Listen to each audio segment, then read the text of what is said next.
The Philadelphia 76ers are in a terrible predicament as of late. Embiid is now out for the season, and Paul George is just ass. And it is seeming more and more likely that they are going to miss the play-in. This season is yet another lost opportunity for the process to finally reap its rewards. My name is R2R, and if you enjoyed this video, please consider liking the video and subscribing. I am trying to reach 10K subscribers, and I would appreciate all the help I can get. Now, let's get into this video.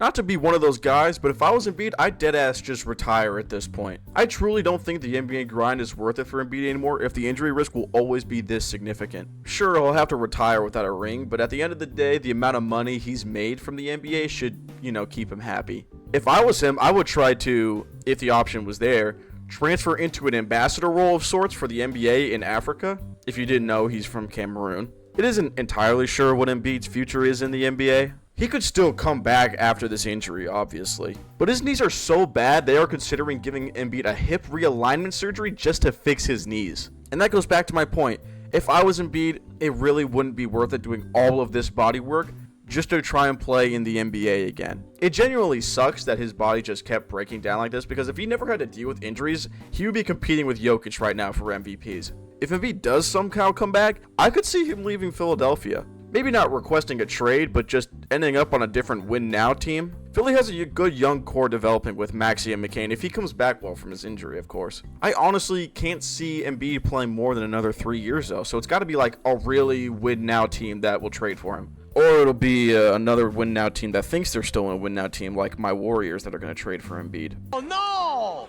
We suck again!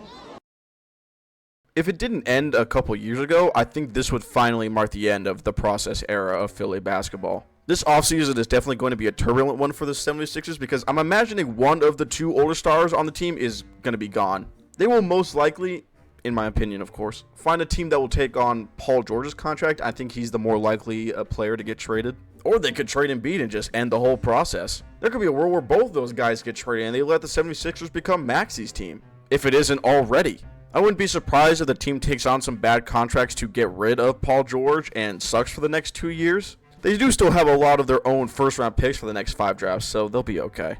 The 76ers might have to do some searching for a new head coach as well, because the way this season is going, I don't know if Nick Nurse is going to be around in Philadelphia for a lot longer. He isn't a bad coach, but he's not a floor raiser for a team. We saw it in Toronto when Kawhi left the team. The Raptors would just progressively get worse after every year. And some of the sources I've read on that say that the locker room pretty much just gave up on Nick Nurse and they were ready to move on to the next season on the final year that he was in Toronto. And I'm guessing the same thing is happening in Philadelphia with Nick Nurse. Dude, in 2 years, this 76ers team is going to look so different. It's honestly crazy to think that now the process era is just another what-if story on the NBA tapestry. If I had to give a percentage on the things I think are most likely to happen, I'd say Paul George being gone is like a 75%, Embiid getting traded is like 40%, and Nick Nurse getting fired at like 35%.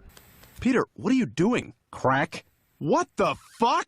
As I'm recording this, the 76ers just lost to Boston, which now puts them at a record of 21-41, which is just absolutely stellar. I know the bottom of the Eastern Conference standings don't really matter, but the 76ers are about to be passed up by the Raptors, funny enough, in the standings, which is crazy because the Raptors fucking suck.